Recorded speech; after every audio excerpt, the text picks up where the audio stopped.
¿sí? ¿Podemos hacer otro bloque? Bueno, perfecto. A ver, estamos tratando de comprender a través de la gestión de Jesucristo lo que nos ha legado, ¿verdad? Y les decía que Él es el ejemplo porque Él vino a hacer lo que no hizo Adán, que fue obedecer al Padre para poder manifestar el gobierno del Padre sobre la tierra. Adán fracasa en eso y el mundo está como está por esa causa, ¿verdad? Porque hubo una desconexión de su vida espiritual, quedó conectado con la tierra, pero desconectado de Dios. Y Jesucristo vino a reconectarnos. Con su sangre nos conectó, con su espíritu nos guía a toda verdad y justicia, o como dice Romanos 8, de que los que son guiados por el Espíritu, estos son hijos de Dios. Entonces el Espíritu Santo no solo nos guía a la voluntad del Padre para que podamos transitar el propósito de Cristo, en la persona de Cristo, sino que también nos va dando luz a través de la revelación de la palabra, va corriendo los velos de nuestro corazón, ¿verdad? Revelación no es algo que Dios nos da, es algo que Dios nos quita los velos para que podamos ver. Entonces, Él nos permite ir viendo lo que nuestro espíritu sabe, porque el autor de la Escritura, la Biblia dice, toda la Escritura es inspirada por Dios y útil para redarguir, corregir e instruir en justicia. Ese autor habita en nosotros.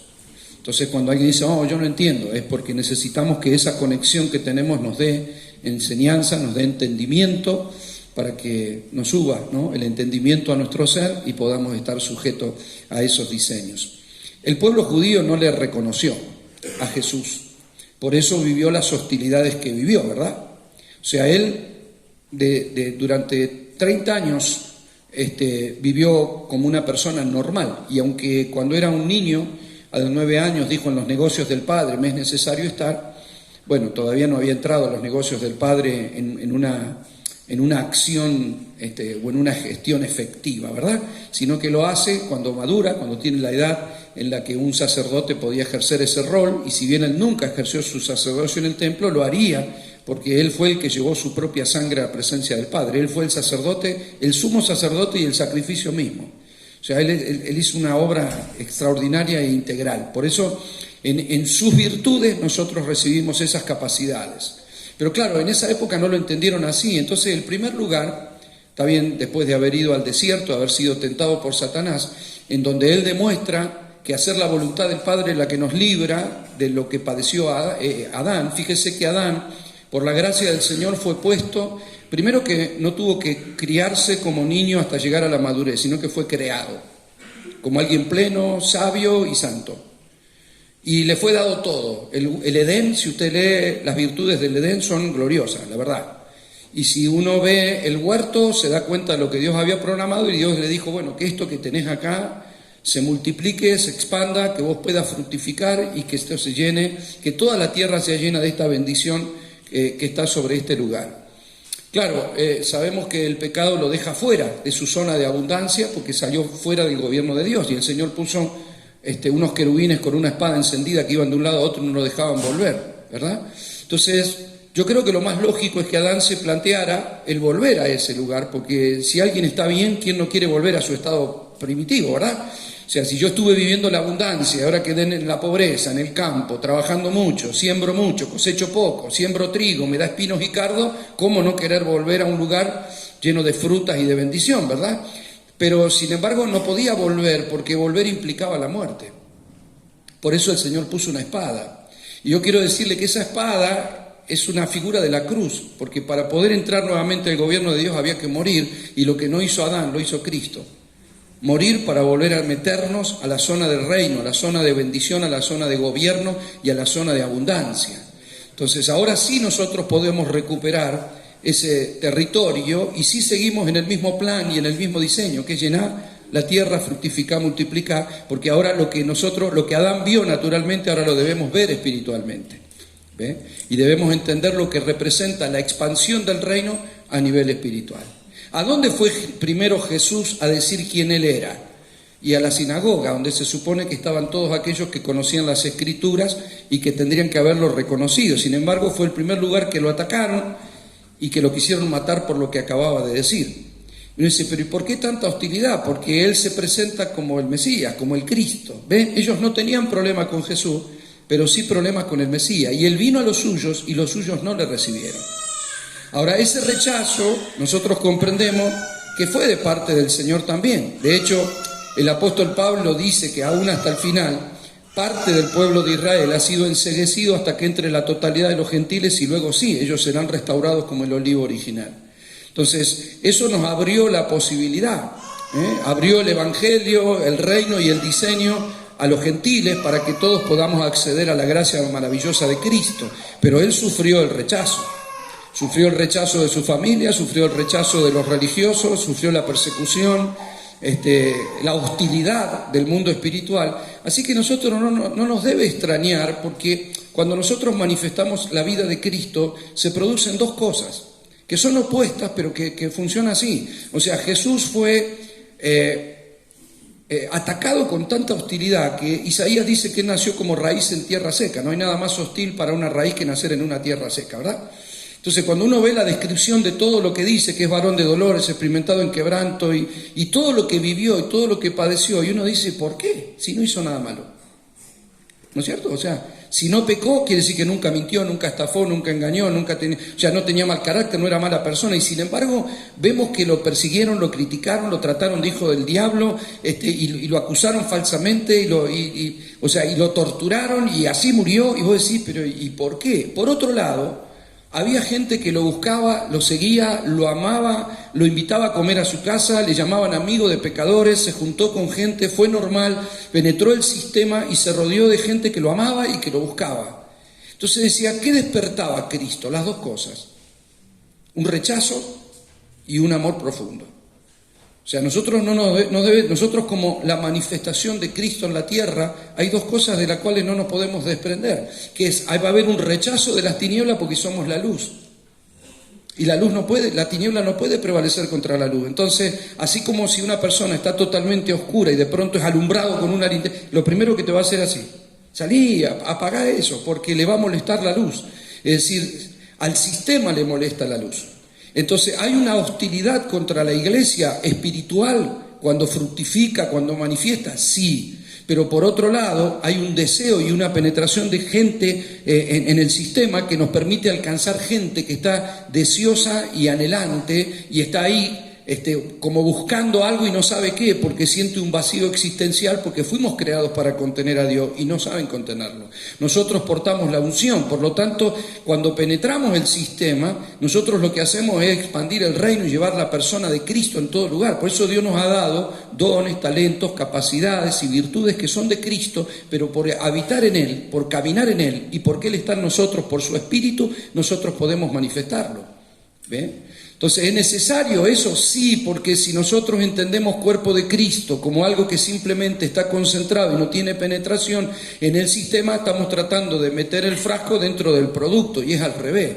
La iglesia es un diseño que tiene que nuclearse, porque acá somos impartidos, somos ministrados, acá es donde tenemos que funcionar, y ahora vamos a ver algunos conceptos que son clave, porque acá es donde está la autoridad espiritual que nosotros recibimos de parte del Señor para luego poder penetrar el sistema.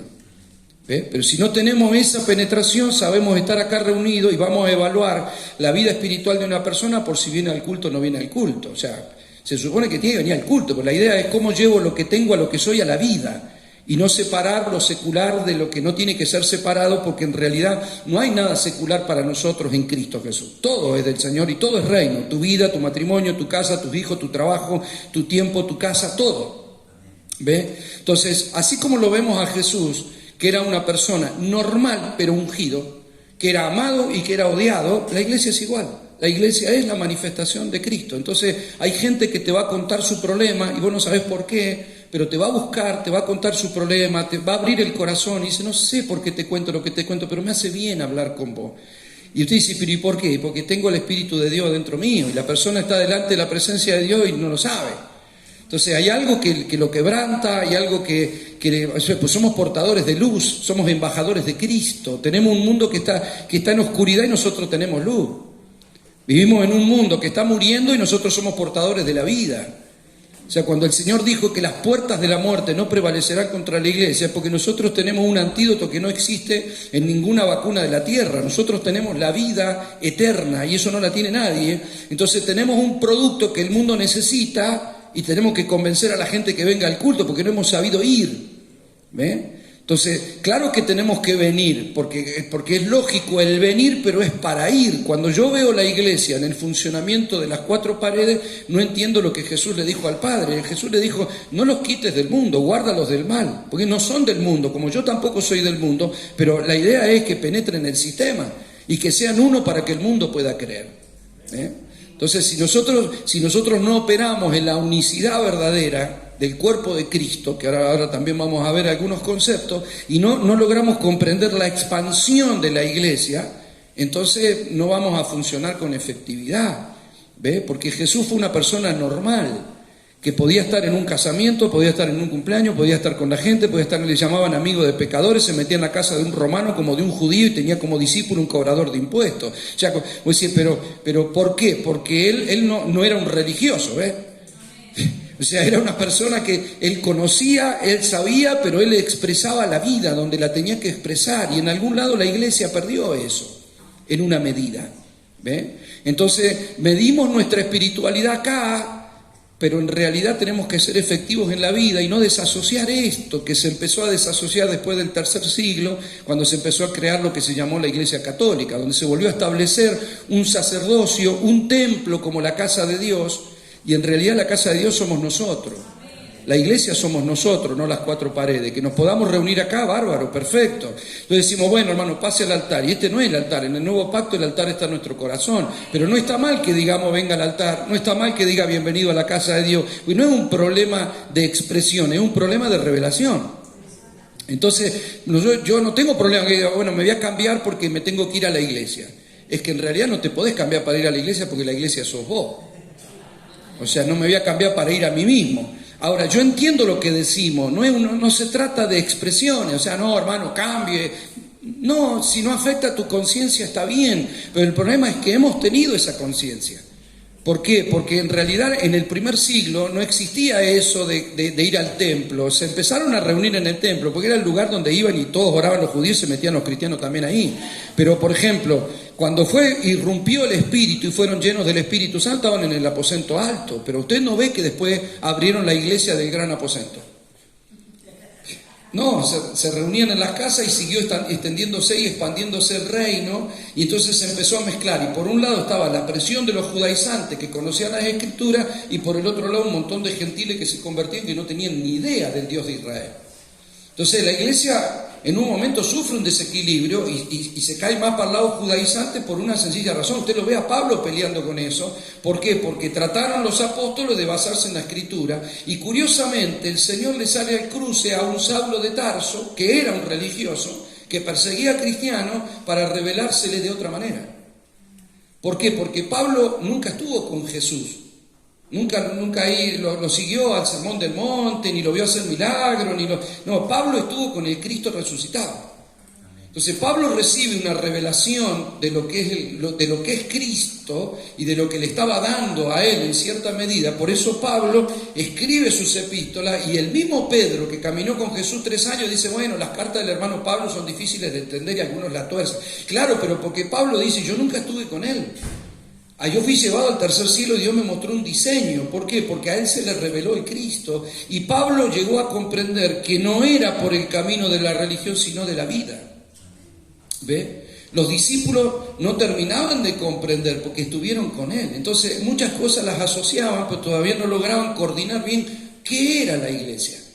Porque nosotros tenemos el Antiguo Testamento que a ver, nos decimos, bueno, nosotros tenemos un pacto antiguo. No era pacto nuestro, fue un pacto con distintos pactos, ¿no? Con Abraham, con David, y el pacto con el pueblo hebreo. Nosotros, si no somos judíos, no tuvimos antiguo pacto, aunque tenemos un Antiguo Testamento, ¿verdad? Nosotros estamos en Cristo, en el nuevo pacto, pero sin embargo a veces no sé por qué nos comportamos como si tal cosa fuera nuestra y mezclamos todo a ver, si fue el mismo problema que tuvo la iglesia del primer siglo. La iglesia del primer siglo no tenía el Nuevo Testamento, no tenía, porque todavía no había sido escrito, No tenía las cartas de Pablo impresas y repartidas en todos lados, porque Pablo le escribió a Tito, a Timoteo, a la iglesia de Corinto, a la iglesia de Éfeso, y no estaba internet, no podía googlear la carta de Pablo.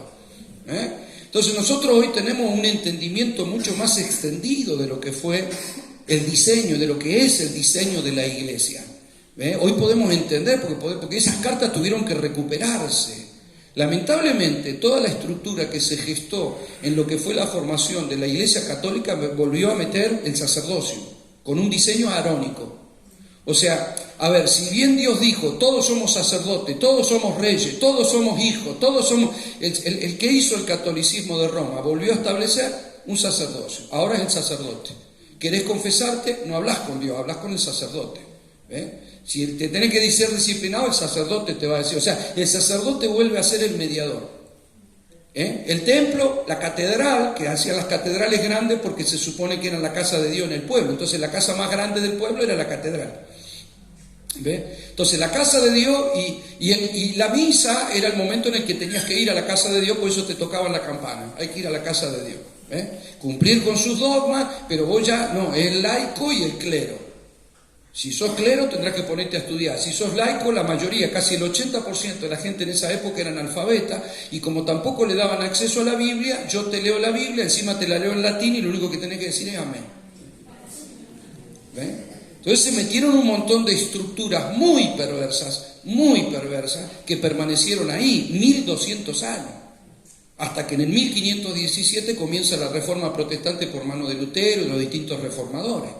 Entonces, la iglesia salió de ahí, porque la esencia se mantuvo de alguna manera, la genética estuvo ahí metida, la esencia estuvo ahí, y la reforma nos hizo recobrar, pero no podemos decir que salimos sin mancha. O sea, si vos te revolcaste en el lodo, vos saliste del lodo, pero alguna manchita te trajiste, ¿verdad?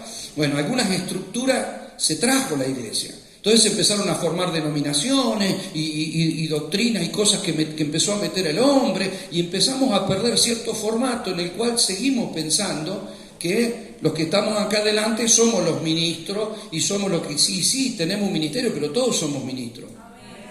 Todos somos hermanos, todos somos reyes, todos somos sacerdotes, solo que algunos tenemos funciones para poder perfeccionar al resto de los hermanos para que todos funcionemos como un cuerpo. ¿Me está comprendiendo? Entonces, cuando la gente no entendió eso, la gente, a ver, si se iba a meter al clero tenía que ir a estudiar a un monasterio, pero era la única manera de poder llegar. Después era sentarte en misa y recibí la unción, recibí el bautismo cuando sos bebé, la confirmación, te casaste, y la extrema unción cuando te fuiste. Chao. Pero ahora no, la iglesia está siendo equipada porque todos somos protagonistas de la vida, todos somos canales de bendición, todos somos embajadores de Cristo, todos debemos funcionar en la unción, todos tenemos dones, talentos y capacidades. Lo que pasa es que en algún momento llegamos a pensar que los dones los tienen los que están en plataforma. Entonces, si alguien tiene un don de sanidad, lo vamos a invitar a predicar, pero el problema es que a veces hay cada uno que predica que más vale tendría que orar por los enfermos y nada más. O sea, ¿para qué lo tengo que escuchar una hora para que después... Y no, porque vino al culto y primero predicamos, después oramos por los enfermos. O sea, si sale enfermo, que ore por los enfermos. Si profetiza, que profetice, que no tengamos que escucharlo una hora diciendo cosas que están mal para que después suelte una palabra. O sea, ¿ves? Porque no funcionamos en los dones y la gente va a ir en busca de eso y no se da cuenta que el Espíritu de Dios habita dentro de ellos, y todos tenemos dones, talentos y capacidades que fueron repartidas a cada uno conforme le quiso el Señor. Entonces, eso tiene que ser activado. Porque está bien que haya dones y capacidades para perfeccionar a los santos, pero tiene que ser activado el potencial de cada uno de los hijos de Dios, porque esa va a ser la única manera de expandirnos como debemos. ¿Ve? Es la única manera de penetrar el sistema efectivamente y de poder dar, de saber que el Espíritu de Dios habita dentro tuyo, que sos un embajador de Cristo a donde vaya y a donde esté, que sos la sal de la tierra, que si estés en tu trabajo, en tu casa, donde sea, todo lo que haces lo haces para la gloria del Señor. Entonces hemos tenido gente que en la iglesia son bárbaros, porque no andan diciendo malas palabras, no se enojan con nadie. O sea, mire el que tiene al lado, la cara de bueno que tiene ahora. Es una cosa, si esta persona es buenísimo y habría que verlo en casa, ¿no es cierto? Habría que verlo en el trabajo, habría que verlo a la mañana cuando se levanta de mal humor y se le rompió la cafetera. Ahí habría que ver cuando salió y tiene la goma del auto pinchada. Habría que ver qué pasa después, ¿verdad? ¿Por qué? Porque nosotros nos hemos comportado en la iglesia y bien. ¿Quién va a venir a hacer lío acá? Nadie, acá no venimos a portar bien. El problema es afuera. Y hemos desasociado las cosas. Entonces vos tenés gente en la iglesia que en su trabajo es impuntual, informal, incumplidor, trabaja y trabaja mal, lo hace a desgano, pero eso sí, en la iglesia, gloria a Dios, aleluya, aleluya. Sí, pero anda a trabajar y ser responsable. Y trabajar como tengas que trabajar, porque lo que hagas estás representando a Dios. No te creas que vos lo representás cuando salís a decir un versículo, lo representás cuando expresás la vida que te contiene. Así es. Entonces todo lo que haga es para el Señor, tu comportamiento en tu casa. El Señor dijo, un alumno se pone dentro de un jarrón o debajo de la mesa, ponelo arriba para que alumbre primero a los de la casa. Entonces nosotros siempre que encontramos a alguno que anda medio mal, le ofrecemos una solución y lo queremos llevar a la iglesia. Tenés un problema de matrimonio, Dios te restaurará. Te duele el tobillo, Dios te lo sanará. Tenés un problema de depresión, Dios te dará el gozo. Tenés un problema... Nosotros ofrecemos, y después le decimos, vení al culto que tenemos el domingo y el pastor orará por vos. Claro, encima que ofrecemos soluciones que no podés sostener porque Dios va a hacer lo que tenga que hacer, sino que no ves al culto. A mí me ha caído cada uno con el culto que me traen unos hijos, todos llenos de piercing, llenos de trabajo. Y dice, acá se lo traje, pastor, órele para que se convierta. ¿Qué querés que haga, hermano? ¿Qué querés que haga? Me trajiste a Frankenstein y querés llevarte a Lutero. ¿Qué querés que haga? O sea, tendrás que vivirlo, o sea, empezar a doctrinarlo vos. ¿Lloraste vos? No, yo no sé, se lo traje, pastor. Y si tienen algún problema en algún lado, querés que venga el pastor a orarte. Y ahí andamos nosotros como bomberos nuevos, ¿no? Para todos lados, oramos allá, visitamos acá, oramos allá. Pastor, la nena tiene diarrea, venga, orale, y ahí vamos nosotros. O sea, si tenés diarrea, orale vos, ya está. O sea, pero, a ver, porque si nos activamos, el mismo poder que opera en mí es el mismo poder que opera en ustedes y el mismo espíritu. Es más, puede que le ores vos y se sanó, le oré yo y no, porque Dios usa el canal que tiene que usar en el momento que lo tiene que usar. Punto. El problema es que hay gente que no se ha animado. Porque dice, no, yo por ahora estoy acá, porque servir a Dios para nosotros ha sido, o soy músico, toco, canto, predico o limpio. Y después yo quiero ser, que hay que servir a Dios, hermano. Vos decís, sí, yo quiero, pero ¿qué querés que haga? ¿Dónde querés que haga? Y todo esto es servir a Dios acá, pero después lo servimos con la vida, lo servimos afuera, lo servimos dando testimonio, lo servimos manifestando lo que somos, lo servimos ofreciendo, ¿ves? Y eso es un misterio glorioso, porque una persona que es Cristo puede manifestarse a través de cada uno de sus miembros. Y Pablo dice que eso es un misterio. Miren, Efesios 3:3 dice, y esto lo dice Pablo, para que vea que, o sea, Pablo logra entender por revelación esto y dice, por revelación me fue declarado el misterio, como antes lo he escrito brevemente, leyendo lo cual podés entender cuál sea mi conocimiento en el misterio de Cristo. Misterio que en otras generaciones no se dio a conocer a los hijos de los hombres, como ahora es revelado a sus santos apóstoles y profetas por el Espíritu, que los gentiles son coherederos y miembros del mismo cuerpo y copartícipes de la promesa de Cristo Jesús por medio del Evangelio. O sea, Pablo está diciendo esto era un misterio. Durante siglos esto no estuvo oculto. La pregunta es ¿por qué? ¿Por qué algo tan precioso Dios lo puede mantener oculto? Usted recuerde que cuando Jesús hablaba, y por eso digo que él tuvo limitado en la legalidad por el pacto, porque él no pudo salvar. Es más, cuando él predicaba con la gente, les hablaba por parábolas, dice. ¿Recuerdan? Yo cuando llegué a la iglesia me dijeron que las parábolas era para entender fácilmente, con una historia entendible, una enseñanza de Jesús. Pero cuando lee la Biblia es al revés. Jesús dijo, yo les hablo por parábolas para que escuchándome no me entiendan.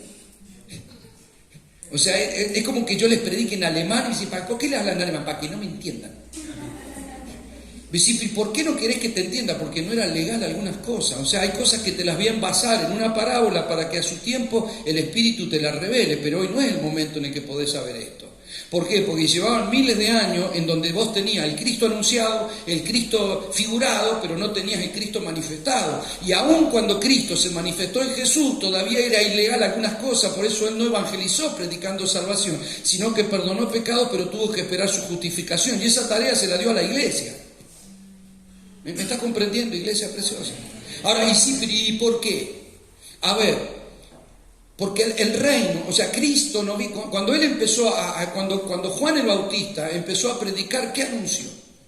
Que el reino había llegado, ¿se acuerdan? Entonces dice, ahora el reino de los cielos se ha acercado, igual que la misma predica que Jesús, pero ¿y por qué antes no? Porque estaba anunciado pero todavía no podía ser realidad, porque usted tiene que saber que los reinos no se heredan, los reinos se heredan, no se eligen por votación.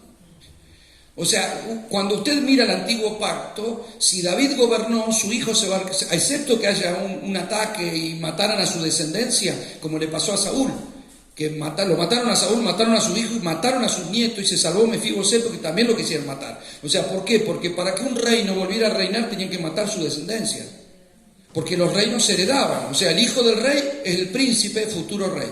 Es claro, ¿verdad? Ahora, si nuestro padre es rey, ¿qué necesitaba el padre? Hijos, no creyentes solamente, hijos. Entonces la única manera es que el hijo vino y establece su reino, y por eso los magos lo honraron como rey, como sacerdote y como Dios, como hombre y como rey. ¿Ve? Ahora, ¿por qué lo honraron con oro, incienso y mirra? Porque él era el hijo, él era el rey. ¿Me comprenden? Ahora, él, al morir y resucitar, se impartió no solo para que seamos hijos, sino para que seamos reyes y sacerdotes para el Dios Padre. Y eso es clave. ¿Por qué? Porque reino sin herederos que gobiernan no puede extenderse con autoridad. Esto no se extiende porque somos creyentes solamente. Hasta los demonios creen y tiemblan, O sea, no es ninguna virtud ser creyente. La idea es que nosotros somos reyes porque Él es rey. Somos hijos porque Él es hijo. Somos sacerdotes porque Él es sacerdote. Somos santos porque Él es santo. Somos eternos porque Él es eterno. Somos lo que somos porque Él es lo que es. Entonces, en el antiguo pacto el Señor le decía, sed santo porque yo soy santo, ¿sí o no? En el Nuevo Testamento también, el Nuevo Pacto también. La única diferencia es que antes el Señor te daba una ley escrita en la piedra y arreglátela como pueda. Entonces nadie podía terminar de cumplir con la ley, y la ley, en lugar de generar vida, le generaba muerte porque no podían cumplirla. Entonces encerró todo bajo pecado para que se dieran cuenta que no eran aptos para el cumplimiento de los requisitos del reino. Pero el Señor nos mató, nos dio vida nueva, y en la vida nueva sí nos impartió y nos demanda y te dice, sé santo porque yo soy santo. La diferencia es que te santificó. Entonces en el nuevo pacto la santidad es otorgada, y no es lo mismo. ¿Por qué? Porque yo no soy santo porque me porto bien porque soy santo. Ahora cambió la naturaleza. Yo no soy santo porque hago cosas de santo, porque sería como querer ser mujer porque me visto de mujer. Usted sabe que una persona que por más que se vista de mujer, se deje el pelo como mujer, se opere como mujer, sigue siendo un hombre. Pues tiene un problema de naturaleza, no de apariencia. Entonces yo me puedo parecer a un santo, pero soy un pecador, a menos que haya muerto y resucitado en Cristo, porque la regeneración me otorga la santidad. Entonces, como me da la naturaleza, yo la puedo expresar. Por eso dice que debemos dar fruto, porque el árbol malo no puede dar fruto bueno, aunque parezcan buenos, son frutos malos. Pero el árbol bueno es el que puede dar fruto bueno. Por eso Él desarraigó el árbol malo para establecer un árbol nuevo. Bueno, por eso se nos sembró a través de una semilla. Una semilla produce un árbol y un árbol produce fruto. Esto es por naturaleza. Esto no es, estamos educando para que dé fruto. Hermano, tiene que dar fruto. No se puede. O sea, ¿cómo le voy a exigir a una persona que dé fruto si no recibió primero la vida? Amén. No se puede. Ahora, si usted tiene un limonero, no necesita andar gritándole, ¿no es cierto? Todas las mañanas, te queda limones. O sea, aunque no le grite, va a dar limones, y aunque quieras evitarlo, lo va a hacer igual, porque esa es su naturaleza. Pero no te va a dar naranja, porque es limonero. No te va a dar manzana, porque es limonero. Entonces cada uno produce según su especie. Por eso Dios nos demanda fruto, porque nos otorgó la naturaleza. Jesús le dijo en el libro de San Juan, capítulo 5, verso 44, Él les dice a los religiosos de la época, ustedes son hijos del diablo. Es muy duro, ¿o no? Ellos se creían, nosotros somos hijos de Abraham. Dicen, Abraham, del diablo son. O sea, si vos sos hijo del diablo, lo que te está diciendo, tenés un problema de genética. Soy igual que tu padre. O sea, ¿quién se puede librar de la nariz del padre si tiene un gancho así y dice, ay, mi papá era igual? Y bueno, ¿qué quiere que haga? O la altura, el color de piel, o los ojos, o no, me voy a decir, bueno, soy parecido a papá o mamá, porque es genético. Es genético. Dice, ojalá mi viejo hubiese sido Brad Pitt, pero es lo que hay, ¿qué va a hacer? ¿No es cierto? Y dice, me tocó lo que me tocó, porque es genética. Ahora, si lo que Dios te está diciendo que soy hijo del diablo, ¿qué le decía a los religiosos? Ustedes son, generación de víboras. Generación viene de genes, o sea, que víboras engendran víboras. Ustedes le están diciendo, ustedes tienen con un problema de nacimiento hace rato, o sea, yo necesito matar a la víbora para que nazca alguien nuevo. Yo necesito matar al pecador para que nazca el santo. La iglesia es renacida, por eso la iglesia es el santo. La iglesia tiene que cumplir sus obras por causa de lo que es y no al revés. Yo le he dicho a la iglesia, el perro no es perro porque ladra, ladra porque es un perro, o sea, es lógico, ¿no?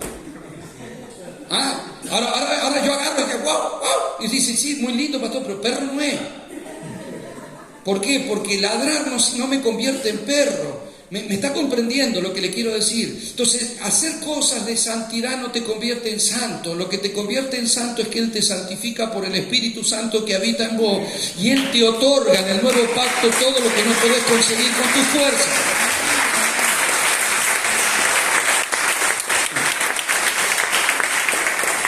Miren, también lo dice en Colosenses 1:27, a quien Dios quiso dar a conocer las riquezas de la gloria de este misterio, nuevamente, que los gentiles, nosotros, que es Cristo en vosotros la esperanza de gloria. ¿Cuál es el misterio? Que Cristo en vosotros es la esperanza de gloria. Su misterio es y bueno, porque ahora somos hijos. A ver, mi papá tenía una cafetería en Necochea, porque siempre fue gastronómico. Yo vivía en Argentina, ya en Necochea, la ciudad de Necochea, y mi papá tenía varias cafeterías, tenía una pizzería. Yo me crié en ese ambiente y mi papá siempre fue gastronómico. Entonces, cuando mi papá falleció, es lógico que voy a heredar ¿qué? Y una cafetería, no me va a dar un supermercado. Si tenía una cafetería, me heredé una cafetería. Ahora, yo nací de nuevo, y mi padre ahora es rey. ¿Qué me hereda? Un rey. Ahora, yo me puedo ver como el hijo del cafetero, como el hijo del rey, todo como usted quiera, depende. Si usted quiere vivir en la dimensión del hijo del cafetero, póngase una cafetería. Pero si usted entiende que es hijo del rey, entonces usted va a vivir en las dimensiones del gobierno. ¿Me está comprendiendo, iglesia preciosa? Un colibrí. Sin que son de bendición, ¿no? ¿Me está comprendiendo, iglesia? Es lo que, diga conmigo, es lo que soy. O sea, cuando logramos expresar nuestra naturaleza, ¿sabe cuál es el problema? Es que a veces la conciencia nos parece que no estamos listos. No estamos listos, nunca estamos listos. Me estoy preparando, nunca estoy. ¿Y cuándo va a arrancar? ¿Cuándo vamos a expresar la... ¿Cuándo? Y no sé, no estoy listo. Desde el momento que recibimos la vida, nosotros podemos ser inmaduros, pero recibimos el Espíritu del Señor. Cuando vos llevas unos años siendo impartido, prédica que has escuchado, cuántas reuniones has estado, ya está, ya es el tiempo de que te actives, que manifiestes, que des, que entregues, que empieces a convertirte en un dador y que empieces a funcionar en como Dios te ve. Porque si vos te mirás en el espejo, te mirás de abajo. Y si vos a Pedro lo mirás de abajo, ves un pescador, pero si lo mirás de arriba, ves un apóstol. ¿Qué querés ver? O sea, si me mirás de abajo, pero si me mirás de arriba, yo soy un siervo de Dios, soy un maestro. Ahora, si me mirás de arriba, porque el maestro es Cristo, entonces Cristo usa canales para bendición. Me mirás de abajo y ¿qué querés que te quede? Nada, ¿qué querés que haga? Es lo que hay.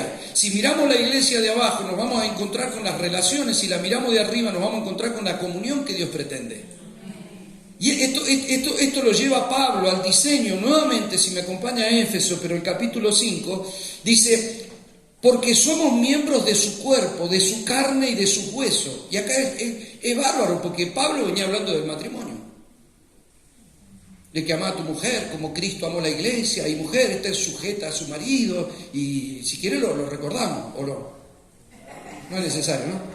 Dice, porque somos miembros de su cuerpo, de su carne y de sus huesos. Por eso dejará el hombre a su padre y a su madre y se unirá a su mujer. Y los dos serán una sola carne. Grande es este misterio. Mas yo digo esto respecto de Cristo y de la iglesia. Amado, a ver, yo puedo haber dado un taller para matrimonio muchas veces, pero Pablo estaba usando al revés. Estaba usando el ejemplo del matrimonio para decir qué es la iglesia. Estaba buscando un ejemplo. ¿Por qué? Porque el matrimonio viene de Adán y Eva, o la unión entre dos personas, pero la iglesia era un diseño que nadie entendía qué era todavía. Entonces él ejemplifica y dice, así como Adán y Eva era carne de su carne y hueso de sus huesos. ¿Usted se acuerda del comienzo? Si usted va a Génesis 5, dice, y creó Dios al hombre, varón y hembra lo creó. No es que creó dos hombres, no, hombre es varón y hembra, son dos versiones de un solo ser. Por eso hablamos del viejo hombre, es decir, bueno, y nosotras las mujeres, es lo mismo. En Cristo no hay judío, ni griego, ni varón, ni mujer. Es el nuevo hombre. Adán es el viejo hombre, Cristo es el nuevo hombre. Ahora usted tiene que ver esto, amado, para que se nos revele. ¿Por qué? Porque el Señor no está viendo 8.000 millones de habitantes en el mundo para poder impartir una directiva. Es decir, ¿cuántos somos en el mundo? Y sí, 8.000 millones y pico. Está bien, Él no está mirando eso. No es que Él desconozca que somos 8.000 millones de habitantes. Pero en la Biblia usted ve 2 hombres. Y punto. Adán o Cristo. Y estás en Adán o estás en Cristo. O estás en la vieja naturaleza o estás en la nueva. O estás condenado o sos salvo. O sos pecador o sos santo. O estás perdido o fuiste hallado. ¿Tenés vida o no tenés vida? O sea, es bendición o maldición. O estás en Adán o estás en Cristo. No hay otro, no hay camino en el medio. ¿Me está comprendiendo? Entonces la iglesia está en Cristo, es el cuerpo de Cristo. Y entonces Pablo usa el mismo ejemplo, dice: así como Adán y Eva fueron unidos, carne de su carne y hueso de su hueso. Esto es un misterio, pero la iglesia es lo mismo, fue unida con Cristo. Por eso yo les dije a ustedes, escuche bien, yo les dije a ustedes, somos el cuerpo y somos la novia. ¿Cómo funciona eso? Igual que en una pareja, si yo tuviera que casar a alguien en esta noche, yo tendría el novio parado acá y la novia que estaría entrando, ¿verdad? Entonces ellos hacen un pacto delante de Dios, yo oficio como ministro, y acá vinieron 2, pero se va uno. Se acaban de unir los 2. Delante de Dios ya no son 2, es uno, carne de su carne y hueso de sus huesos. Por eso para Dios no existe la relación matrimonial. Esas son cosas nuestras. Ay, ¿cómo está tu relación matrimonial? Y dice, no, yo veo uno. Para Dios, por eso Pablo, que lo ve claramente, Pablo dice, nadie se pelea con sí mismo, consigo mismo, ¿no es cierto? Es de mal gusto levantarte por la mañana y decir, yo no te voy a hablar esta semana mirándote en el espejo. ¿Ah? Te peleás, o sea, porque cuando te falta revelación, vos peleás con tu esposa sin darte cuenta que ella y vos son uno. Nos cuesta la revelación, entonces tenemos una relación. La relación es externa, la comunión matrimonial es algo, estamos unidos, esa es la iglesia. Por eso ser la novia, ser el cuerpo es lo mismo, porque los 2 son uno. Amén. Así como Eva fue sacada de la costilla de Adán, la iglesia fue sacada de la costilla de Cristo. Cuando le salió agua y sangre, salió la iglesia. La ayuda idónea que fue Eva y no cumplió porque se dejó tentar por el diablo, Pablo dice, temo por ustedes que así como Eva fue tentado por la serpiente, vuestros sentidos se han desviado de su manera de pensar. ¿Por qué? Porque ahora Eva son los sentidos. Y nosotros tenemos sentidos que nos conectan con este mundo y ahí es donde trabaja el diablo. ¿Me está comprendiendo? ¿Y qué es la ayuda idónea? La expresión. La expresión. Entonces, ¿qué? A ver, si nosotros tenemos, si somos el cuerpo de Cristo, debemos manifestarlo en la comunión. Ahora, fíjese esto. Esto es bárbaro, porque en el reino Dios une las cosas de otra manera. Entonces, cuando el Señor dice que participemos de la cena del Señor, no es un acto litúrgico, ahí hay una revelación escondida. Cuando Él te dice, vamos a participar de la comunión de los santos, no es, vamos a participar de la mesa de la relación de los santos. No es relación de los santos, es la comunión de los santos. Nosotros nos relacionamos, es cierto, pero ahí es donde están las guerras santas y los tiroteos amistosos. Ahí donde me llevaste, no me trajiste, me dijiste, y yo te dije, y no fue, y no sé, a mí no me dio un café, y por qué no me lo hizo a mí, y yo no sé, y nadie me avisó, y por qué no me mandaste un WhatsApp, y no me viniste a buscar. Ahí están todas, las pavadas están ahí. Ahora, ¿por qué la iglesia tiene una comunión? Porque lo que nosotros vemos como separado, Dios nos lo ve de tal manera, porque lo unió el Señor. Entonces la comunión de los santos te trae un pan que viene entero, te lo parte y después lo reparte entre nosotros. Y cuando el pan se va como un solo pan, no como muchos pedacitos de pan. ¿Por qué? Porque el pan fue comido por un cuerpo. Ahora comimos el pan, lo hicimos un pedazo para cada uno, y ahora se va el pan para todos lados. No, para todos lados se va en un solo cuerpo. Es un cuerpo el que comió un pan. Él alimentó un cuerpo, por eso Él fue partido para unirnos. Por eso desunirnos es perverso cuando falta revelación, porque Él nos unió para que funcionemos en la unicidad del Espíritu. Nosotros nos separamos, nosotros los de acá, los de allá, y ustedes son de allá, no, nosotros no tenemos nada que ver, y los de allá no, tampoco.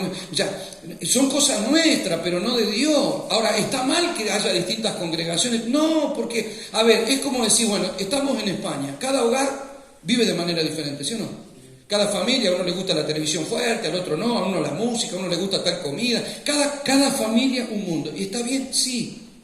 Y si tuviéramos un conflicto a la guerra, todos somos españoles. Y si jugamos al mundial, todos somos españoles. Y si vamos a hacer todos, porque la ciudadanía y la identidad no cambia porque vivamos cada uno en una casa. Entonces podemos hacer reuniones separados, pero tenemos que tener la revelación que estamos unidos. Ahora, de la misma manera nos pasa con Cristo. ¿Por qué? Porque nosotros preguntamos, mira, hace unos años atrás empezó a decir en la iglesia, Cristo no es religión, es relación. ¿Cómo está tu relación con el Señor? Y está bien porque por lo menos sirvió para romper algunas cosas, pero después te tenés que dar cuenta que tampoco es así, porque nosotros tenemos una comunión con Dios, que no es lo mismo que una relación con Dios. Vos te relacionás externamente, como Jesús con los apóstoles, pero cuando Cristo murió se impartió a los apóstoles y a partir de ahí tuvo comunión con los apóstoles, no una relación, porque ahora Él habitaba en ellos y ellos habitaban en Él. Entonces cambia todo, porque yo ahora no es que yo me relaciono con Dios, no, en Él vivo, me muevo y soy. No existe, no concibo nada fuera de Él. A menos que tenga mis propios planes en los cuales no se involucrará. Por eso, a ver, cuando hablamos de vivir reino, claro que el reino será establecido, será manifestado con toda plenitud en su venida, o que si te morís entras al reino. Nosotros ya vivimos bajo el gobierno de Dios. Cuando alguien dice que todavía no vivimos reino, es como decir, bueno, a mí Dios me va a gobernar cuando me muera. O cuando venga en persona, pero ahora no. Sí, ahora sí, venga a nosotros tu reino y hágase tu voluntad, porque estamos en tu cuerpo y queremos cumplir y caminar por lo que tú nos has establecido que debemos cumplir y caminar. ¿Me está comprendiendo, iglesia preciosa? Eso es lo que expresa Pablo. Ahora, acompáñenme a Romanos 12, por favor. Versículo, ¿cómo se nos pasa la hora? Capítulo 12, verso 4. Porque de la manera que en un cuerpo tenemos muchos miembros, pero no todos los miembros tienen la misma función. Así nosotros, siendo muchos, somos un cuerpo en Cristo, y todos miembros los unos de los otros. De manera que teniendo diferentes dones según la gracia que nos es dada, si el de profecía úsese conforme la medida de fe, o de servicio en servir, o el que enseña en la enseñanza, o el que exhorta en la exhortación, el que reparte con liberalidad, el que preside con solicitud, el que hace misericordia con alegría. O sea, cada uno tiene distintas funciones y distintos dones, pero somos todos un mismo cuerpo. ¿Y sabe por qué esto es bárbaro? Porque, a ver, yo le digo a la iglesia, si usted quiere una revelación de la unidad del cuerpo, cuando llegue a su casa agarre una pincita de depilar y agárrese los pelitos en la nariz y tire. Ya, más práctico que eso no va a encontrar ya. No es, ni siquiera es cara la revelación. Cualquiera tiene una pincita de depilar, cuando llegue a su casa, hágalo, y cuando usted tire de los pelitos de la nariz, los dedos del pie van a ser así. Y acá es muy probable que corra un lagrimón. Porque son desagradables y feos, ¿verdad? ¿Duele o no? Es una cosa rara, es algo que te estremece el cuerpo, como que y yo te diría, ¿qué tiene que ver tu dedo del pie con el pelo de tu nariz? Porque es del mismo cuerpo. Si yo le arranco el pelo de la nariz a usted, a mí no me hace nada, pero si es de mi propio cuerpo, entonces sí, porque eso es lo que nosotros tenemos que entender. Si no me duele lo que le duele a mi hermano, no estoy entendiendo el cuerpo. Si no me importa lo que pasa al otro, voy a cantar, yo no sé a lo que tú has venido, pero yo vine a alabar a Dios. ¿Qué me importa para qué vine? Yo no sé a qué tú has venido, pero yo vine a alabar a Dios. No sé, me importa, a mí usted, yo. No. Ya, la revelación del cuerpo es que sí me importa. Y que cuando usted viene, no viene solo porque ama al Señor. Usted viene porque también me tiene que amar a mí. Y yo vengo no solo porque sirvo al Señor, sino también porque lo amo a usted. Para eso estuve preparando el mensaje.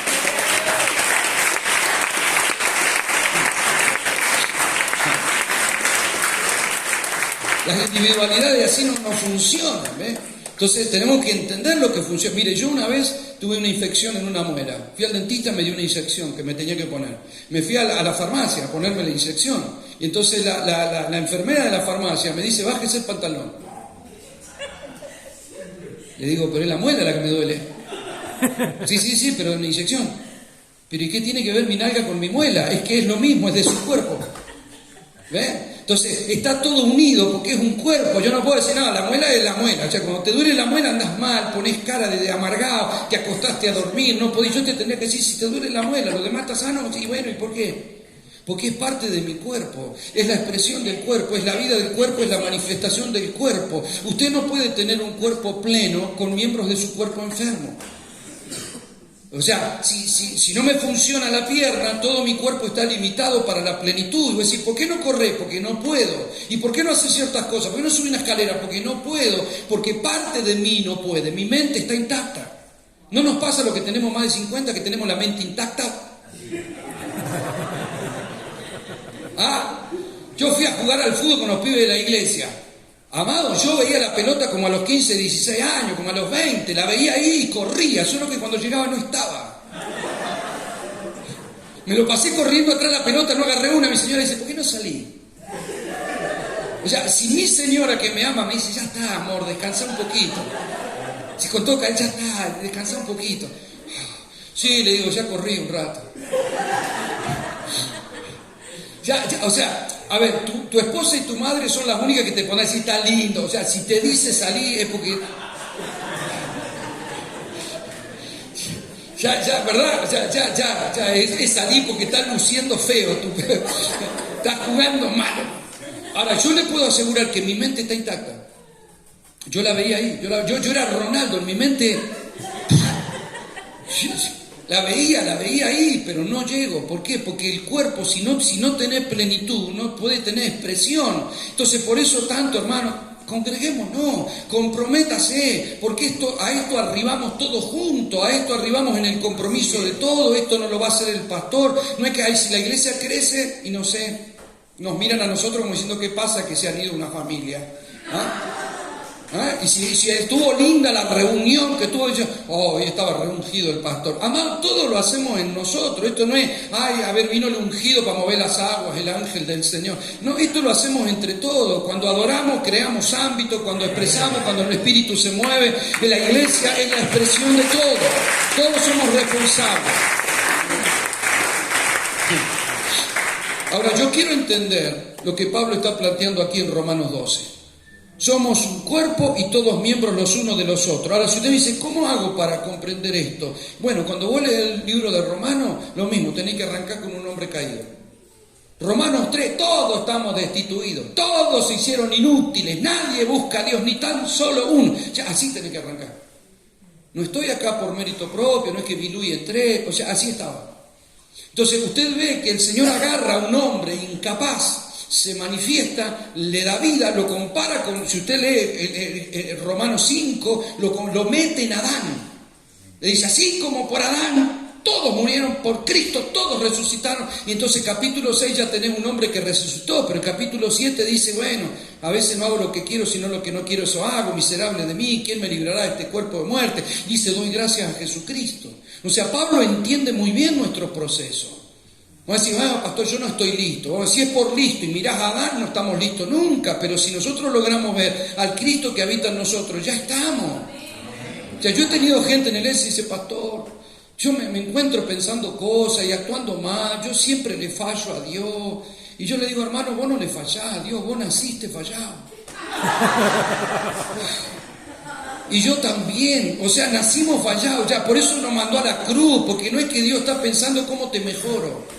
No, ahora que va a la iglesia evangélica lo estoy mejorando. Ahora sí, ahora lo voy a hacer jugar en primera. No, nos tiene que matar para poder vivir. Así es. O sea, la revelación de la cruz mata lo peor para que viva lo mejor que habita en nosotros. ¿Comprende? Entonces Dios no está pensando cómo lo mejoro.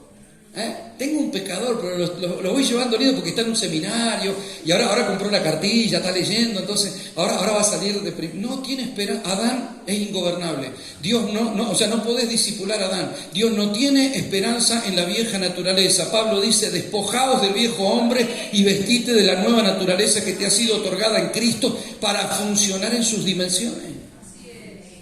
Por eso llega a Romanos 12, después de un hombre que agarra caído y lo va levantando. Ahora, cuando usted ve que en Romanos 12 dice, si se te revela el cuerpo, en Efesios 1 arranca con un hombre sentado a la diestra del Padre, sentado en lugares celestiales en Cristo Jesús. Pues, ¿cómo?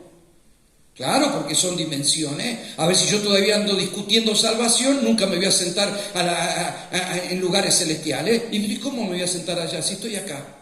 Eso es un problema que nosotros tenemos. O sea, Cristo está en mi corazón. Cristo está entre nosotros. Cristo es el cuerpo de Cristo. Cristo está a la diestra del Padre. Entonces, claro, un niño le preguntó al papá que era pastor una vez, dice, papá, yo he escuchado en la escuelita dominical que Jesús está en nuestro corazón. Y yo te escuché que dijiste que iban a comer del cuerpo de Cristo. Y después el que habló dijo que Cristo está entre nosotros. Y otro dijo que Cristo está. Papá, ¿dónde está Cristo? Pobre chico, estaba confundido, no lograba identificarlo. Claro, ¿y por qué? ¿Cómo puedo estar sentado en lugares celestiales y estar acá? Porque si Él está allá y yo estoy acá, ambos nos representamos. Yo en Cristo tengo acceso al cielo, pero Cristo en mí tiene acceso a la tierra. Yo en Cristo puedo hablar con el Padre, pero Cristo en mí puede hablar con ustedes. Yo en Cristo me preparo para el cielo, pero Cristo en mí se prepara para la tierra. Por eso yo soy su embajador en la tierra y Él es mi intercesor en el cielo. Yo no me presento al Padre porque soy Osvaldo Rebolleda, acá está tu siervo, Padre. No, Pablo dice, mi vida está escondida en Cristo. Yo cuando me presento ante Dios, me presento en Cristo, no me presento como el Pablo que te sirve y escribes las cartas. No, a ver, si no hay mérito en esto, por eso Pablo dice, cuando hagas algo para Dios, siervo inútil sos, porque lo que te vino por la gracia, fue impartido por el Espíritu, no hay mérito en vos. Lo único que hiciste fue dejar correr lo que tenía que correr. A ver, Jesús era la luz, Cristo era la luz, pero Jesús fue la lamparita en la que brilló durante unos años hasta que ascendió. Nosotros somos un canal, nosotros somos la lamparita y somos la luz del mundo, pero tenemos que saber que brillamos con su luz, es Él la luz. Por eso somos hijos de la luz, porque esto es genético, es Él el que hace las cosas a través de nosotros. Pero para eso tiene que haber una revelación del cuerpo y una revelación de la identidad. Mire, hace unos años atrás, y termino con este bloque, hace unos años atrás estaba mirando un documental de esto de Discovery Channel, ¿no? Y entonces había un niño, puede que alguno de ustedes lo haya visto, había un niño que tenía un hermanito gemelo que iba a nacer y no nació, no se gestó el hermanito. Entonces él nació con un brazo y una pierna de su hermano acá en la espalda. Cuando era un bebito, era un bracito pequeño y una pierna. Él era completamente sano, solo que tenía 2 miembros en su cuerpo que no eran de él. Entonces, cuando fue creciendo, la pierna esta que tenía acá le fue creciendo cada vez más y el bracito que tenía le fue creciendo cada vez más. Entonces, llegó un momento que le hicieron estudios y le dijeron los médicos que si no amputaban esos brazos, eso lo iban a consumir. Los médicos dijeron que eso se llamaban miembros parásitos, que consumían del cuerpo sangre y todo, pero que no eran parte del cuerpo. Eran piernas que no respondían a los estímulos de la cabeza del niño, que no respondían, el bracito no se movía, estaba ahí como... Eran miembros que consumían del cuerpo, pero no eran del cuerpo. Y cuando yo estaba mirando eso, el Señor habló a mi corazón y me dijo así, hay mucha gente en la iglesia. Consume del cuerpo, pero no reacciona a la cabeza. Cuando una persona tiene un miembro ortopédico, usted lo pisa y no le duele. Si tiene una pierna ortopédica, la pierna ortopédica vos la tenés que, va a obedecer al resto del cuerpo, pero no a la cabeza. No es que yo obedezco, no obedece, por eso le pisás y no le duele, porque es miembro ortopédico. Entonces en la iglesia hay veces que hay miembros que consumen del cuerpo, pero no aportan nutrientes. Hay algunas veces que hay personas que están ahí, pero parecen del cuerpo, pero no son del cuerpo, porque la vida no corre por ello. Una pierna ortopédica parece, vos le ponés pantalón, todo parece, pero no es, porque la vida no corre, la sangre llega hasta acá, pero no llega hasta el tobillo. ¿Por qué? Porque no hay vida ahí. ¿Me está comprendiendo lo que le digo? La mujer que tocó el manto se acercó a Jesús y tocó su vestido y con eso le alcanzó, pero nunca fue el cuerpo hasta que después no se convirtió. Si se convirtió, Dios lo sabe. ¿Me entiende? O sea, vos podés tocar el manto, vos podés tocar un culto, vos podés ser sanado, vos podés tener una muela emplomada con platino, pero si la vida del cuerpo no te nutre, viniste a tocar la unción. Y hay gente que claro que sí, que viene a tocar y yo vengo y me siento bien, pastor, está bien, es lógico que te sientas bien si tocas la presencia del Señor, es lógico. Ahora la idea es si podemos responder a la cabeza, porque esto es lo glorioso del cuerpo de Cristo, que la cabeza no está en la tierra sino está en Él. No le dejó la cabeza a nadie, sino que la cabeza, o sea, que haya una autoridad, que haya autoridades puestas para llevar adelante su propósito, sí, pero la cabeza sigue siendo Él. Él no le asignó el gobierno de su iglesia a ninguna persona, excepto gente que sean canales. Por eso lo que hacemos nosotros son funciones. Él es el único pastor. Pero si para poder pastorear, ¿cómo va a ser? Va a elegir pastores, le va a poner corazón de pastor, sabiduría de pastor, mentalidad de pastor y los va a asignar una tarea. Entonces Él pastorea a través de sus pastores. El único maestro es Cristo. El único. Ahora, ¿qué va a hacer él? Le va a poner a algunos sabiduría, capacidades para andar y enseñar. Ya no va a venir a corporizarse él para enseñar, no, nos pone a los maestros. Ya él es el único profeta. Él es el único. Cuando él dice, no, porque para mí este ministerio no existe. Amado, él es el único. Si él no lo es, entonces no lo será nadie. Si él lo es, entonces los demás somos, pero somos canales. El único es él. Él es el único que hace todo a través de nosotros. Él sana, él libera, pero él dice, poné la mano sobre los enfermos y los enfermos sanarán. Pero es él el que los sana, pero es tu mano.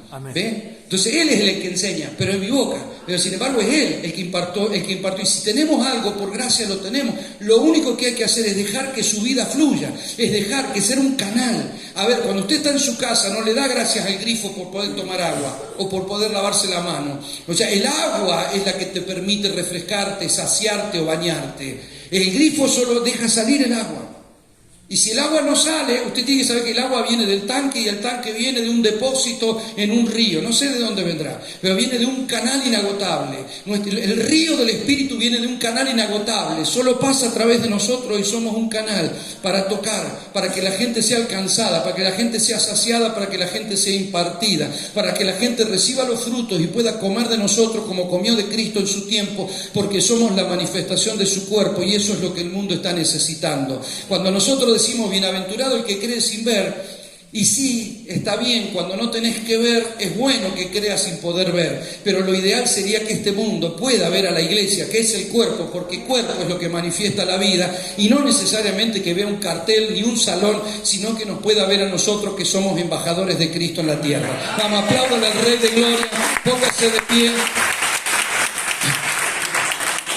Póngase de pie, vamos a hacer una breve oración, nos hacemos otro break y el último tironcito, vamos que esto va lindo en esta noche. Padre, gracias te damos nuevamente, Señor, por esta palabra. La encerramos en el depósito de nuestro espíritu, creyendo que toda palabra sembrada en buena tierra producirá al 30, al 60 y al 100 por uno. Nada se olvida, todo se retiene en el espíritu, porque no dependemos del intelecto principalmente, sino de nuestro espíritu, Señor, para que tú luego saques de ese depósito y podamos fructificar con acciones de obediencia para que tú seas glorificado. Te damos gracias en el nombre de Jesús. Amén. Amén.